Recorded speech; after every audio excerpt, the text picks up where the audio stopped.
Inertia म्हटलं रे म्हटलं की हा असतो जो रात्री बाबडनो, हा असतो विरोध. मग बॉडी सेमच आहे, बॉडी एकच बॉडी आहे आणि त्या एका बॉडी मधून किती ऍक्सिस जाऊ शकतात? अरे एक कलिंगड आहे त्याच्यात किती बळ पाडू शकता रे?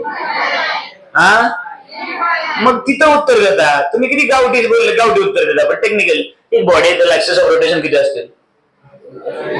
मग बॉडी कळलं नाही, ऍक्सिस ऑफ रोटेशन काहीच कळलं नाही. बरोबर, त्याच लेकराला म्हणलं एक कलिंगड घ्या, त्याला किती बळ पाडतो? किती बी सर. मग कलिंगड म्हणजे काय होतं? बॉडी. आणि ते बळ म्हणजे काय होतं? कसले आहेत रे? तेच उत्तर देतात. काय प्रॉब्लेम आहे का माग? तुमची चूळ काय पाल वगैरे आली का तिकडं? नाही ना. मग बॉडी कलिंगड आणि आर पार केलेलं होल म्हणजे ऍक्सिस ऑफ, असलंच नाही रे काहीतरी. समजायला लागले का? नक्की? ओके. हा, मग आता मुद्दा असा आहे की आपल्याला काय करायचंय, तर एक बॉडी घ्यायची. अगोदर काय घ्यायची आपल्याला? बॉडी घ्यायची. मग आता मुद्दाम मी पर्पजफुली बॉडी थोडी स्पेरिकल घेतो. कशासारखी घेतो? स्पेअर सारखी घेतो. म्हणजे आपल्या कलिंगड मध्ये टरबूज नावाचा प्रकार आहे. टरबूज माहिती? टरबूज, कलिंगड आणि टरबूज एकच असतं म्हणतात, पण आपल्याकडे म्हणतात टरबूज हे गोल असतं आणि कलिंगड हे सिलेंड्रिकल असतं. अशी बरीच लोक म्हणतात. मी काय त्यातला एक्सपर्ट नाही म्हणून मी म्हणलं टरबूज. काय म्हणलं? चालेल ना? ओके, हसू नका जास्त रे. हा, हे काय आता माझ्यासाठी काय असेल? ती माझ्यासाठी असेल ऑब्जेक्ट किंवा बॉडी. तुमच्यासाठी काय चालतंय? ओके. मग हे काय असेल मला सांगा बरं. सेंटर कोणाचं? मग त्या बॉडीचं. मग मी त्याला असं म्हटलं तर चालेल, सेंटर ऑफ मास म्हटलं तर चालेल. मग सेंटर ऑफ मासची कॉन्सेप्ट बघा कशी असते. सेंटर ऑफ मास, तर हा जो पॉइंट आहे ना बाळांनो, हा पॉइंट, याच्या या बाजूला जेवढे काही पार्टिकल्स आहेत त्याच्या एक्झॅक्टली अपोजिट साइडला सुद्धा तेवढेच पार्टिकल असतील. आणि या पार्टिकलचं मास आणि इकडच्या पार्टिकलचं मास, इकडे जे काही पार्टिकल आहेत त्याचं मास हे पार्टिकल बॅलन्स करते. इकडे जे काही पार्टिकल आहेत त्याचं मास इकडचे पार्टिकल बॅलन्स करत असतात. म्हणजेच आपण सेंटर ऑफ ग्रॅव्हिटी सारखं घेतलं तरी चालतं.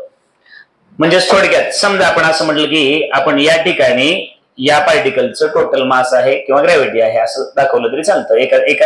एका पर्टिक्युलर ठिकाणी मला नोटबुक दिलं तर मला दाखवता येईल. ते नोटबुक दिलं तर बऱ्यापैकी दाखवता येईल की समजा आता ह्या बॉडीला जर मी इथं सपोर्ट लावला तर ती खालीच पडणार ना. इकडे सपोर्ट लावलं तर खालीच पडेल. पण मी जर बऱ्यापैकी इथं सेंटरला असं ठेवायचं म्हटलं तर ती बॅलन्स होईल ना.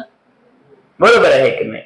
मग या पार्टिकलला ग्रॅव्हिटी खाली ओढते, मग याने खाली पडायला पाहिजे, पण ऍट द सेम टाइम त्याला पण खाली ओढते. मग याला बॅलन्स याने केलं. मग हे सगळे एकमेकांना बॅलन्स करायला लागले म्हणून तो बॅलन्स झाला असा त्याचा अर्थ होतो. मग इथं तुमच्या लक्षात आलं असेल की हा सेंटर ऑफ मास आहे. याचा अर्थ पूर्ण बॉडीचं जे मास आहे त्या सेंटरला आहे असं आम्ही म्हणू शकतो. किंवा दुसरी कॉन्सेप्ट असते की याच्या या बाजूला जेवढे काही पार्टिकल आहे, जेवढे काही मास आहे, त्याच्या एक्झॅक्ट अपोजिट बाजूला सुद्धा किती मास असतं तेवढंच असतं. अशी कॉन्सेप्ट घेतली तर बेटर असेल. मग आता मजा बघा की आता या कलिंगड मध्ये मी या सेंटर मधून जाणार एक होल तयार केलं आणि याला म्हटलं एक्स वाय ऍक्सिस म्हटलं. कसला ऍक्सिस म्हटलं? आणि हा एक्स वाय ऍक्सिस कुठून जातोय तर सेंटर ऑफ मास मधून जातोय. बरोबर आहे का? मग याच्या आता ह्या कलिंगड मध्ये असं होल केलं आणि हे कलिंगड त्याच्या भोवती फिरवायला चालू केलं, रोटेट व्हायला चालू केलं. मग म्हणजेच नेमकं काय झालं? रोटेशन ऑफ बॉडी झालं. कोणाभोवती? तर ऍक्सिस ऑफ रोटेशन. पण ऍक्सिस ऑफ रोटेशन कुठून पास केला? सेंटर ऑफ मास मधून. आणि सेंटर ऑफ मास त्या बॉडीसाठी किती असतो? फक्त एक. म्हणजेच हा स्पेशल ऍक्सिस आहे. मग असा ऍक्सिस एकच होईल जो की कुठून जाणार? फक्त सेंटर ऑफ मास मधून. बाकी एन नंबर ऑफ कुठून जाणार? तर कुठल्याही पॉइंट मधून, कुठल्याही. मग ते कलिंगड घेतलं, त्याच्या सेंटर मधून एक ऍक्सिस पास केला. आता दुसरा ऍक्सिस तुम्ही कुठेही पास करू शकता, कुठेही. म्हणजे बाकीचे ऍक्सिस किती असतात? किती पण असतात. आणि म्हणून त्याला नाव दिलेलं असतं. बघा, जे तुम्ही किती पण काढू शकता ना त्याला म्हणायचं ऑर्डिनरी ऍक्सिस. कसलं ऍक्सिस म्हणायचं? आणि ऑर्डिनरी ऍक्सिस किती असतात? आणि याला मी म्हटलं किंवा याला म्हटलं एक्स वाय. काय याला नाव दिलं? X Y. तर तुम्ही म्हणायला पाहिजे एक्स वाय कसला ऍक्सिस आहे? तर दी ऍक्सिस विच पासेस फ्रॉम म्हणा किंवा थ्रू म्हणा फ्रॉम सेंटर ऑफ मास. आणि हा फक्त आणि फक्त किती असतो? एकच असतो. हा काही लोक हे डोकं लावतील की सर आम्ही असा असा असा कसाही पास केला तर हा मग तसं तुम्ही इन्फानाइट ड्रॉ करू, पण जाणार शेवटी कुठून? तो सेंटर ऑफ मास मधून. मग आता हा एक स्पेशल ऍक्सिस घेतला, मग याच्या भोवती बॉडी रोटेट केली तर काय होणार आहे बघा? तर तुम्ही म्हणणार याला म्हणणार moment of inertia. Moment of inertia कोणाचा? त्या बॉडीचा. पण कधी? when that body rotates about that axis which passes from center of mass. म्हणून याला असं म्हटलं तरी चालेल का? Moment of inertia about the axis through म्हणा सेंटर ऑफ मास. जो ऍक्सिस सेंटर ऑफ मास मधून जातो त्याच्या भोवती बॉडी फिरवत असताना जो काही विरोध झाला तो हा आहे ना. इथपर्यंत सोबत आहात का तुम्ही? मी साध्या सोप्या भाषेत सांगितलं. मग आता ह्या बॉडीला होल एकच केले ना बाळांनो, पण तुम्ही होल किती करू शकता त्याला? आणि नाही लक्षात आलं तर लोड नका घेत जाऊ. इमॅजिन तुमच्यातल्या बऱ्याच लेकरांना होतच नाही. मग असं काहीतरी बघत बसतात, लयच खूप खूप खूप खूप किचकट अवघड काहीतरी असल्यासारखं. मग आपलं दरवेळेच तेच आहे. समजा ही बॉडी आहे म्हटलं, स्पेरिकल बॉडी आहे, आणि इथून हा ऍक्सिस पास केला आणि म्हटलं हा सेंटर ऑफ मास आहे. म्हटलं कसला आहे हा? हा एकच असेल. पण समजा तुमच्यातल्या काही लोकांनी इथून पास केला आता, प्लीज मला एक आणखी पेन. हा कुठला ऍक्सिस आहे? Centre of mass. आणि हा ऑर्डिनरी ऍक्सिस आहे. हा ऑर्डिनरी ऍक्सिस आहे. लक्षात आलं का? मग आता तुमच्या लक्षात आलं असेल ब्लॅक कुठला आहे? सेंटर ऑफ मास मधून जाणार. आणि हा कुठला आहे? ऑर्डिनरी. तुम्हाला तो नाही आवडला, तुम्ही त्याच्याच बाजूला हा दुसरा दाखवला. तुम्हाला हा नाही आवडला, तुम्ही त्याच्याच बाजूला हा तिसरा दाखवला. तुम्हाला हा नाही आवडला, तुम्ही याच्याच बाजूला हा चौथा. तुम्ही असे किती ऍक्सिस ड्रॉ करू शकणार, पण हा मात्र ब्लॅक एकच असणार ना. मग आता हे दोन ऍक्सिस जर मी असे ठेवले तर हे दोन ऍक्सिस एकमेकांना कसे असणार? व्हेरी गुड बाळ. हे दोन ऍक्सिस कसे असणार? मग त्याच्यातला ब्लॅक जो आहे, ब्लॅक तो कसला आहे? सेंटर ऑफ मास मधून जाणारा, म्हणजे तो स्पेशल आहे. आणि हा जो बाकीचा दुसरा जो आहे हा पेन जो आहे आपला ऑर्डिनरी, हा पेन माझ्या लेफ्ट हँड साइडला येतो, तुमच्या राईटला येतो. तो मात्र कसला ऍक्सिस असणार?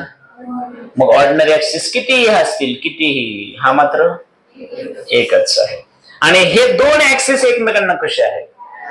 मग आता बॉडी तुम्हाला एकतर कोणाभोवती फिरवायची असेल, axis of rotation which passes from centre of.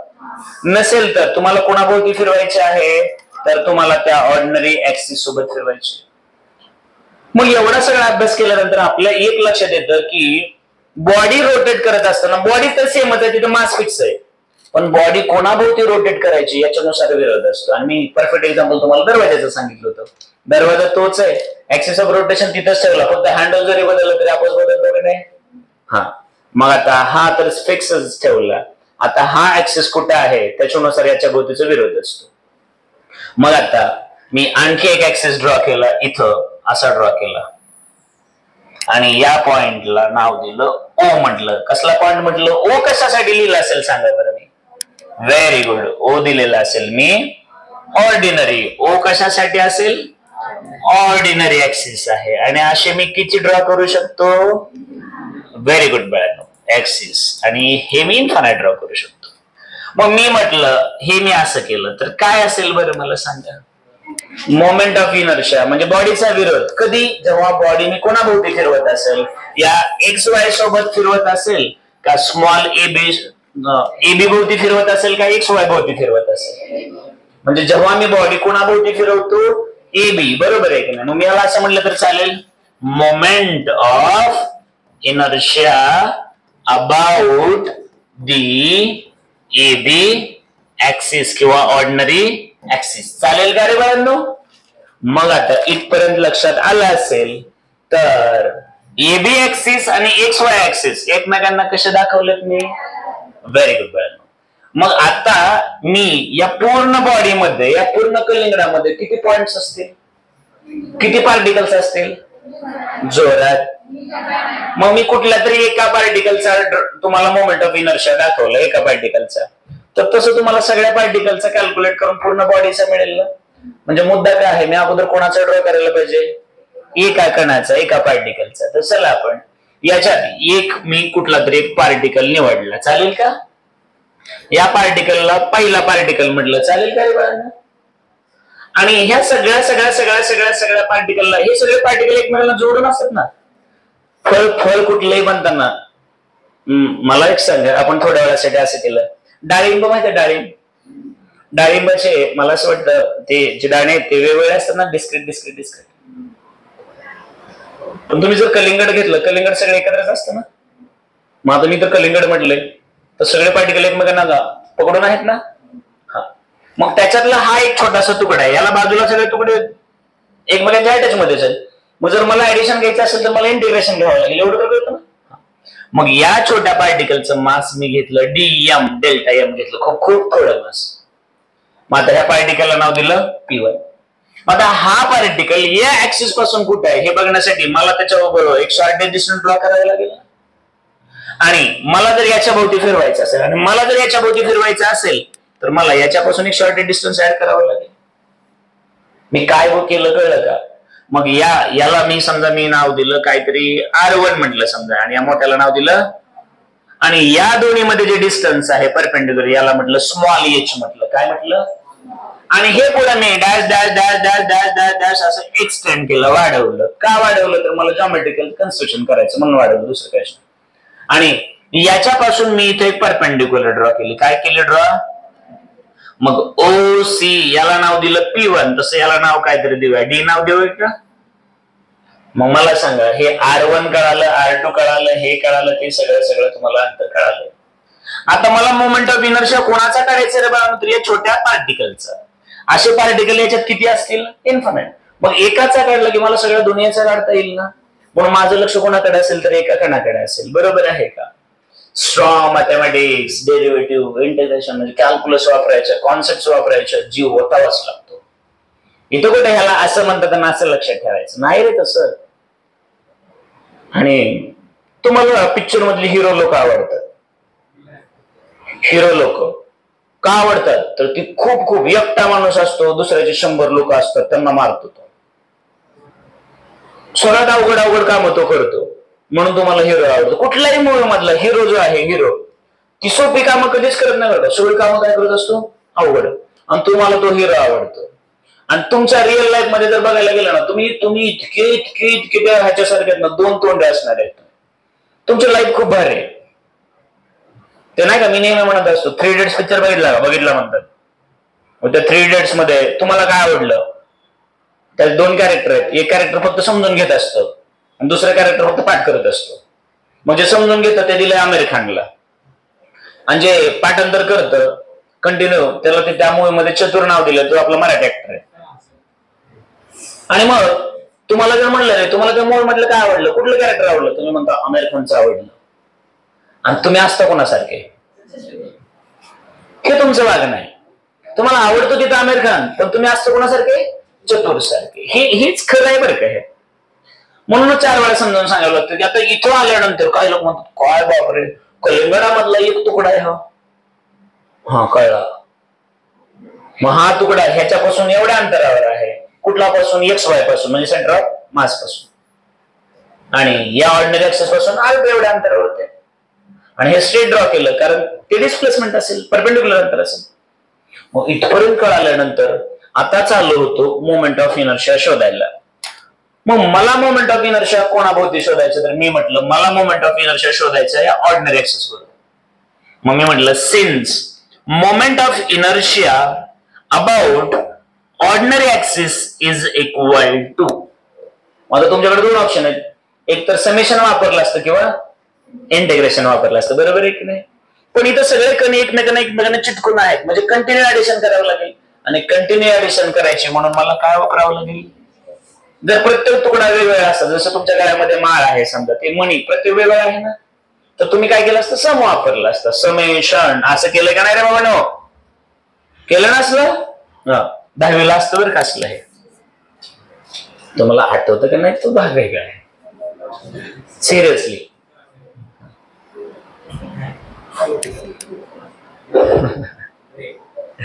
ठीक आहे.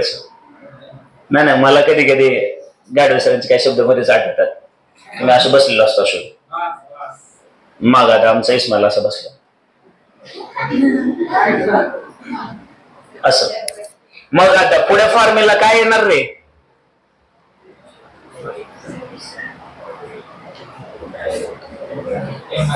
MR² ना, MR² कम्प्लीट असतं ना. मग याच्यामध्ये एम कम्प्लीट मास तुम्हाला भेटलं का? ह्याचा मास किती घेतलाय? डेल्टा एम ना, म्हणजे डेल्टा बरोबर आहे का? आणि हे डिस्टन्स किती घेतलं ऍक्सेस पासून? R2, त्याचा बरोबर आहे का? हेच तर केलं ना. तेच काय करत होता? MR. पण आता इथं एम कुठं? छोटा पार्टिकल घेतला ना तो. तेच तर आहे, वापरता का आलं नाही? इथपर्यंत सोबत आहात का? मग आता जो फॉर्म्युला तुम्ही मोमेंट ऑफ इनर्शिया मध्ये शिकला तो तुमच्या स्क्रीनवर आहे का? आता तुम्हाला हाच पुढं पुढं पुढं पुढं वाढवायचं, एवढंच करायचं. मग सुरुवातीला जे काही केलं इथपर्यंत, त्या पार्टिकलचं मास आणि त्या पार्टिकलचं अंतर, त्याचा स्क्वेअर बरोबर आहे का रे बाबांनो? चला मग आता तुमच्या स्क्रीनवरती OPD.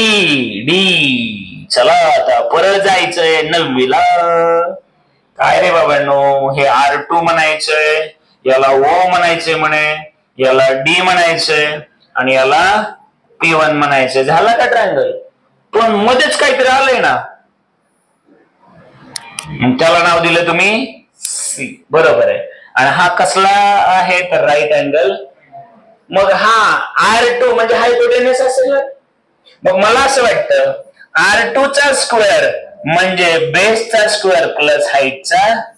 मग बेस कोण? OD असेल ना रे, म्हणजे OD चा प्लस P1 D चा स्क्वेअर ना, P1 D चा पण स्क्वेअर. इथपर्यंत कळालं का? आता हे समजण्यासाठी मला काय 11वी 12वी फिजिक्स शिकवावं लागलं का? 9वीचा किंवा 8वीचा ट्रायंगल, आणि त्याच्यात कुठले काका? पायथागोरस काका. आहे का पुढचं काय? काहीच नाही. आणि आम्ही 12वीला बसलोय आणि आमच्या लक्षात पायथागोरस येणार गेला. कितवीचा? 8वी किंवा 9वीचा. कोणच काय करू शकणार नाही. मी ऑन कॅमेरा सांगतोय सगळं, ऑन कॅमेरा पूर्ण महाराष्ट्राला लेकरांना सांगतो. तुम्ही जर 8वी 9वीचं जर काय करत नसेल ना, जगातला कुठला शिक्षक तुम्हाला शिकवू शकत नाही. मी आज सांगतो तुम्हाला. काय सांगणार तुम्हाला पुढचं? मग मला सांगा, इथं R2 किंवा R² त्या फॉर्म्युल्यामध्ये मांडला तर इथं तुमच्या लक्षात यायला पाहिजे. मग R2 जो स्क्वेअर आहे तो या दोन स्क्वेअरचे ऍडिशन असेल ना. मग तुम्ही याला असं ब्रॅकेट मध्ये केलं तर चालेल का रे बाबांनो? याला म्हणलात OD चा स्क्वेअर, बेस आहे ना तो, OD स्क्वेअर प्लस हाईट काय रे? P1. P1D त्याचा. मग हे एक्सटेंड करून हे परपेंडिक्युलर ड्रॉ कशासाठी केले होते? फक्त हाईट मिळवण्यासाठी. कन्स्ट्रक्शन कळालं का? आणि मला असं वाटतं हे कळालं असेल. R² म्हणजे हे, त्याच्या पुढे काय? हे डेल्टा मास. बरोबर आहे का? सोबत आहेत का सगळे? नक्की सोबत आहे. मग आता तुम्ही मला सांगा, याचा अर्थ हे याच्या पण मल्टिप्लिकेशन मध्ये आणि याच्या पण मल्टिप्लिकेशन मध्ये असणार ना. तरी सुद्धा आपण आणखी ब्रॅकेटलाच मोठं करत राहूया. इथं पुढे ऍज इट इज केलं, इंटिग्रेशन दिलं. आता ह्या ब्रॅकेटकडे आपलं लक्ष आहे. आता तुम्ही मला सांगा, OD म्हणजेच काय? OC प्लस CD ना रे. OD म्हणजे कोण आहे? OC आणि यांचे ऍडिशन आहे ना. मी असं केलं तर चालेल का? आता ODच्या ठिकाणी असं केलं तर चालेल. सॉरी, मोठं घेतो असं हे ब्रॅकेट. याला असं केलं. OC plus. अरे तिथे लोक चांगलं माग बोलतात. भूक लागली, कानाखाली देऊ, काहीतरी खायला देऊ. येऊ तिकडे. मग अशी एनर्जी होती बरं का तुमच्या सगळ्यांमध्ये सुरुवातीला. नाही ना, तुम्ही मागचे दोन, पुढचे 3 बेंचचा काय विषय नाही. आता उद्या तुम्हाला नेट बसवतो मी. ओके. आता मला सांगा, OD ओडी म्हणजे ओसी प्लस, मग हे सीडी बोला ना, सीडी. आणि या कम्प्लीटचा स्क्वेअर आहे, तर या कम्प्लीटचा काय करावं लागेल मला, म्हणजे ओडीचा स्क्वेअर झाला का, हे टोटल ओडी झालं ना, त्याचा स्क्वेअर झाला का, प्लस पुढे कोण आहे रे हे P1 D चा, चालेल का. आणि मुद्दाम मी याला असं आणखी एक एक्स्ट्रा ब्रॅकेट वाढवलं आणि पुढे डेल्टा मास म्हटलं, चालेल का रे बाबा. काही चालू झालं मगापासून 8वी 9वी चाललंय बघा. मला त्याच्या पुढचं मला सुद्धा असं वाटतं का अरे काय पायथागोरस वापरलं किती सोपं आहे. असो, मग आता याला जर आपण आणखी थोडस जर व्यवस्थित मांडायचं म्हटलं तर बघा, आता इथं फक्त नीट लक्ष तेवढं.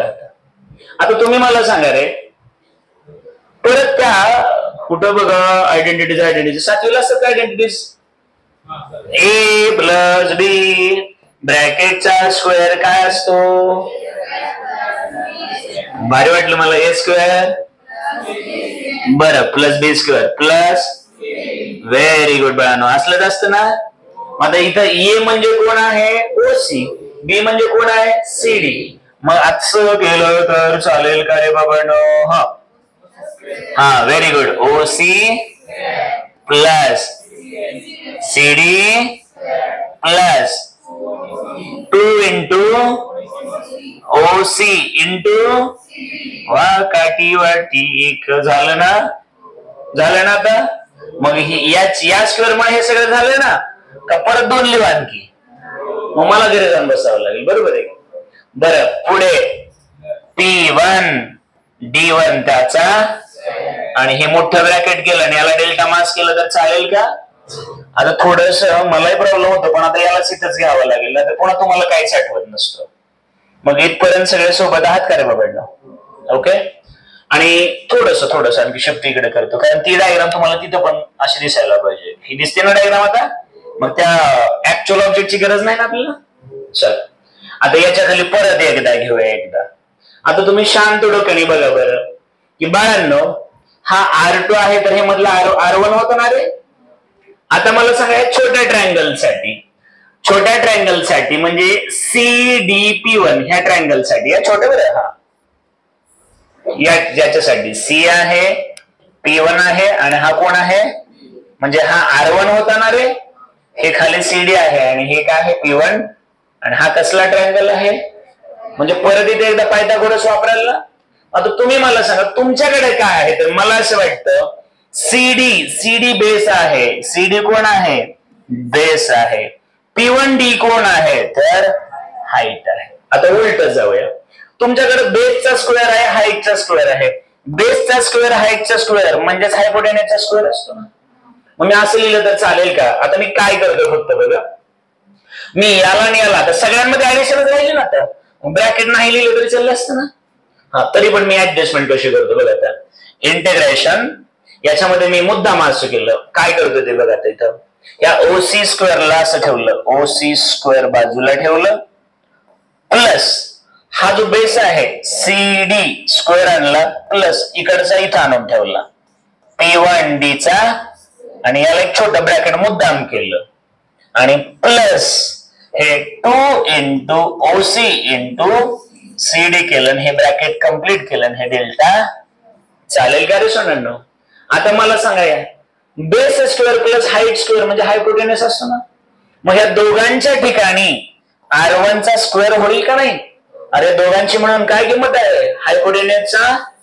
चला मग आता तुम्ही मला सांगा, तुमच्या लक्षात लगेच चाललं असेल बघा. आता therefore moment of inertia about ordinary axis is equal to integration OC चा स्क्वेअर ऍज इट इज ठेवला, OC प्लस ह्या दोघांच्या बदल्यामध्ये एकटा हायपोटेनस R1 जाईल रे. मग त्या R1 चा काय होणार, तो R1 चा प्लस 2 इंटू OC कोण आहे, OC कोण आहे, मला तर काय माहिती OC कोण आहे, विसरून गेलो एवढ्या वेळामध्ये. तर तुम्ही मला सांगा, OC म्हणजे H घेतला होता ना आपण, OC कोण आहे, दिसतो ना इथं. चला मग आता तुम्हाला कळालंय की बाबा OC कोण आहे, तर बरं झालं, OC आहे H. त्याच्यानंतर पुढे कोण आहे, CD, तो माहिती नाही, ब्रॅकेट क्लोज आणि डेल्टा. इथपर्यंत सगळे सोबत आलात का बघा. काही नाही, 8वीचं गणित करत बसलं, दुसरं काहीच नाही, लेंदी पण काय करणार, 8वीच तर आहे. मग इथपर्यंत आलं तर आता तुमच्या लक्षात आलं असेल की आता याने सगळ्यांना काय करायचं. मग हे ह्या ब्रॅकेटला आहे, मी जर असं केलं ए प्लस बी प्लस सी ब्रॅकेट आहे एक्स केलं तर एक्स ने याला याला याला सगळ्यांना मल्टिप्लाय करावं लागतं ना. मग ह्या डेल्टा मासने सगळ्यांना करावं लागेल ना. मग आता एक काम असं केलं O C square into delta M plus याला आणखी ब्रॅकेट यूज करतोय, पुढे R1 square into delta plus 2 into H into C D into delta. मग आता तुम्ही म्हणाल की आता तुम्ही प्लस आहे तर सगळ्यांना सेपरेट सेपरेट इंटिग्रेशन देऊन टाका, म्हटलं देऊन टाकू काय आपल्याला. मग इंटिग्रेशन सगळ्यांना द्यायचं ठरवलं, integration O C into delta plus integration कोणाचं रे R1 square delta plus integration 2 into H into C D ना रे डेल्टा. समजलं आहे का. तर आता सगळ्यांना 2 मिनिटात लगेच लक्षात येईल ओसी काय होतं. नीट बघा शांत डोक्याने तिकडं माहिती डायग्राम मध्ये ओसी काय होतं. काय रे ऑब्झर्वेशन स्किल नसेल तर काय करणार आहात. ओसी ओसी ओसी ओसी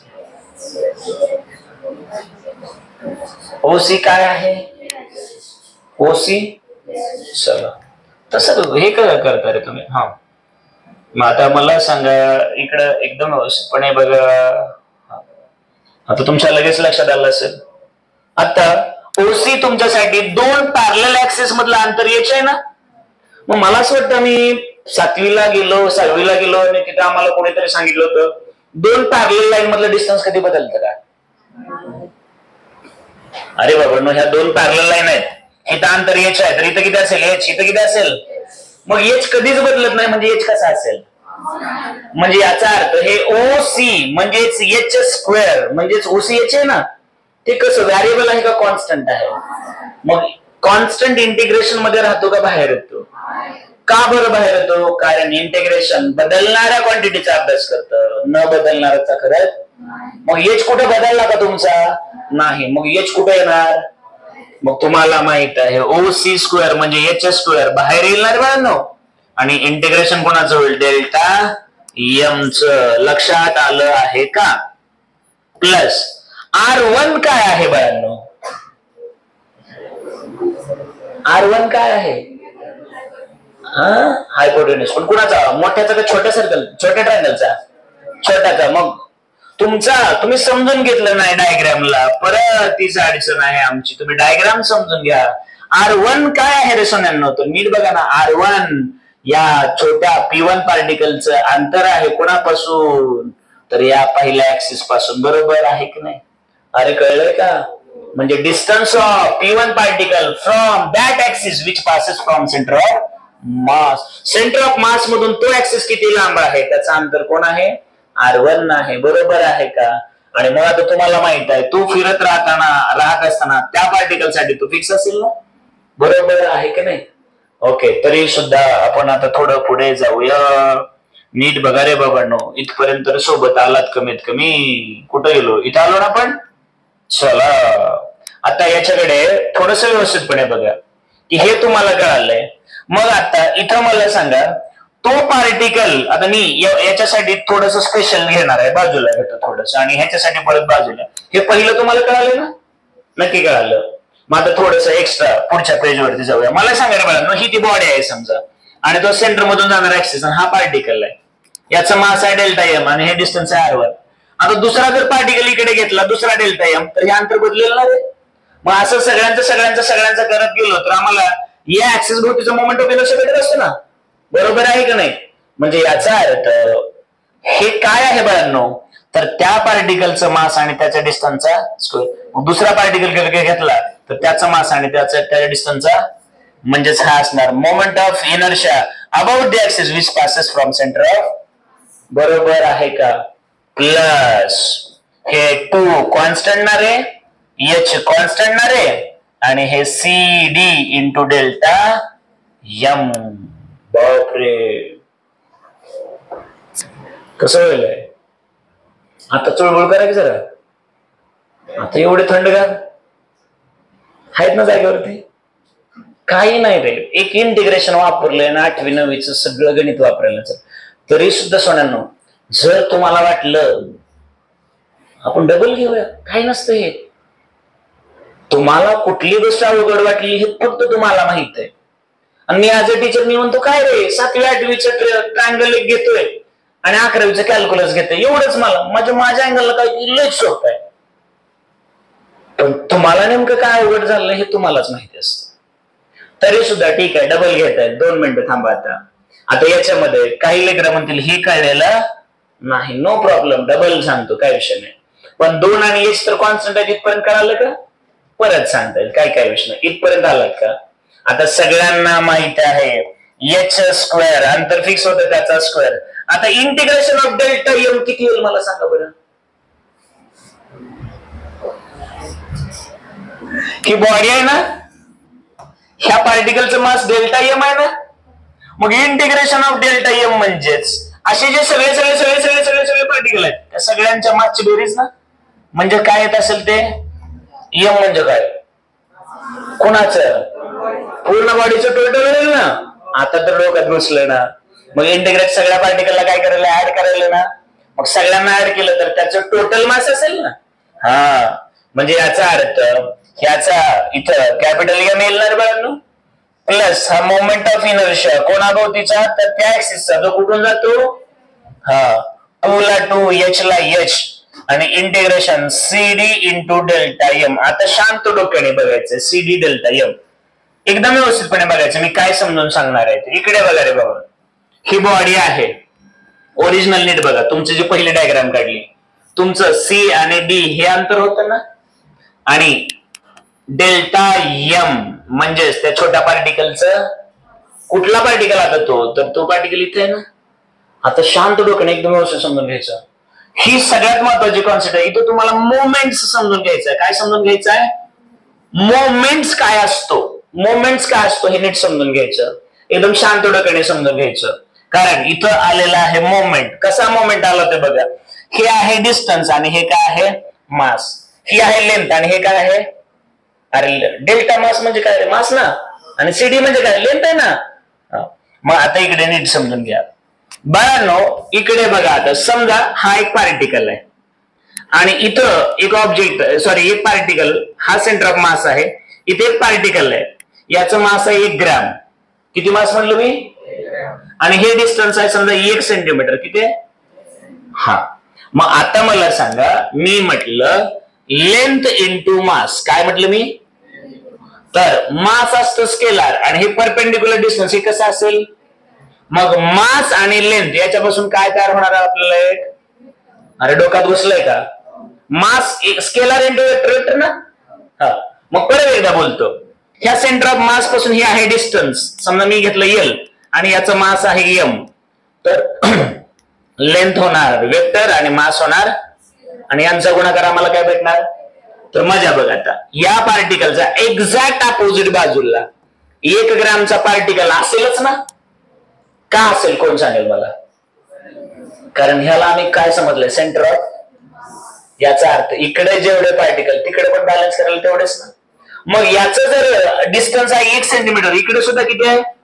मग उजव्या बाजूचं जर तुम्ही प्लस म्हटला तर डाव्या बाजूचं, मग याच्या मोमेंटला याचा मोमेंट काय करेल?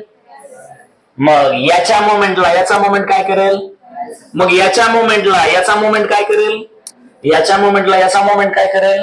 मग टोटल मोमेंट किती होणार? जोरात. मग टोटल मोमेंट जर 0 होत असेल तर या टोटलची किंमत किती असणार? जोरात. मग मोमेंट 0 कसा होतो कळलंय का तुम्हाला? मग आता तुम्ही मला सांगा, जर मी याला थोड्या वेळासाठी असं शिफ्ट केलं आणि मी काय बोलतो ते नीट ऐका. आता therefore moment of inertia about any ordinary axis, डाव्या बाजूला काय चालू आहे ना, is equal to, याला पुढे घेतलं, moment of inertia about the axis which passes from center of plus mass of body आणि 2 पॅरलल ऍक्सिस मधलं डिस्टन्स घ्यायचं त्याचा प्लस 0 घ्यायची गरज. 0 इंटू काही का असणार 0च ना. लक्षात आलेलं आहे का? मला सांगा रे बाळांनो, परत एकदा तुम्हाला एक साधा प्रश्न विचारायचा आहे. सिन्स समेशन नाही म्हणणार तर इंटिग्रेशन म्हणतो. हे आहे डिस्टन्स इंटू डेल्टा मास ना. म्हणजे हे झाले मोमेंट्स, आणि मोमेंट्स किती येणार? हे का 0 आलं कळलंय का तुम्हाला? नक्की कळलंय का? मी हे रिपीट करणार आहे, पण ही कॉन्सेप्ट आता समजून घ्या. कॉन्सेप्ट शिवाय काय नाही, फॉर्म्युला रटण्यानं काहीच होत नाही. परत एकदा नीट समजून सांगतो, ऐका रे बाबांनो, कारण तुम्ही माझ्याकडे समजून घ्यायला आलात, रटायला नाही, याची जाणीव मला चांगली आहे. हा एक्स वाय ऍक्सिस आहे, जो कुठून जातो? सेंटर मधून. आणि हा कुठून जातो? कुठून पण. बरोबर आहे का? नीट बघा आता. बॉडीचं पूर्ण बॉडीचं मास किती आहे? कॅपिटल. ह्या 2 ऍक्सिस मधलं अंतर किती आहे? जर मी बॉडी फक्त या ऍक्सिस भोवती फिरवली तर तो होणार moment of inertia about the axis which passes from. आणि जर या ऍक्सिस भोवती बॉडी फिरली तर moment of inertia about ordinary axis होणार ना. मग कॉन्सेप्ट काय सांगते? जर तुम्हाला बॉडी कुठल्याही ऑर्डिनरी ऍक्सिस भोवती फिरवायची असेल तर त्याचा मोमेंट ऑफ इनर्शिया किती असतो? तर त्याचा मोमेंट ऑफ इनर्शिया जेव्हा तुम्ही बॉडी सेंटर ऑफ मास मधून फिरवता त्याच्या भोवती जेवढा असतो प्लस त्या बॉडीचं पूर्ण मास आणि त्या दोन्हीमध्ये जे डिस्टन्स आहे त्याचा. म्हणजे याचा अर्थ ऑर्डिनरी ऍक्सिस भोवती जर बॉडी फिरवायची असेल तर विरोध वाढतो का कमी होतो? जोरात वाढतो. दुसरी गोष्ट, हे सेंटर ऑफ मास आहे, याच्यापासून तुम्ही जेवढा अंतर जेवढं जास्त घेणार त्या ऍक्सिस. फॉर एक्झाम्पल समजा इथे घेतला, समजा हा घेतला पीक्यू ऍक्सिस. कुठला घेतला? तर सगळ्यात कमी अपोज कधी होणार? जेव्हा तुमची बॉडी कोणाभोवती फिरते? सेंटर ऑफ मास भोवती इझिली फिरणार. तुम्ही जर याच्या भोवती फिरवायचं म्हणलं तर विरोध. आणि तुम्ही जर इकडे हे अंतर आणखी जर वाढलं तर आणखी अपोज वाढणार. मग तुमची बॉडी तीच आहे पण फिरवायची कोणाभोवती याच्यानुसार तुमचा विरोध वाढणार. आणि ही कॉन्सेप्ट तुम्हाला समजली पाहिजे. मग मला सांगा, सेंटर ऑफ मास मधून जर ऍक्सिस पास केला तर बॉडी इझिली रोटेट होते.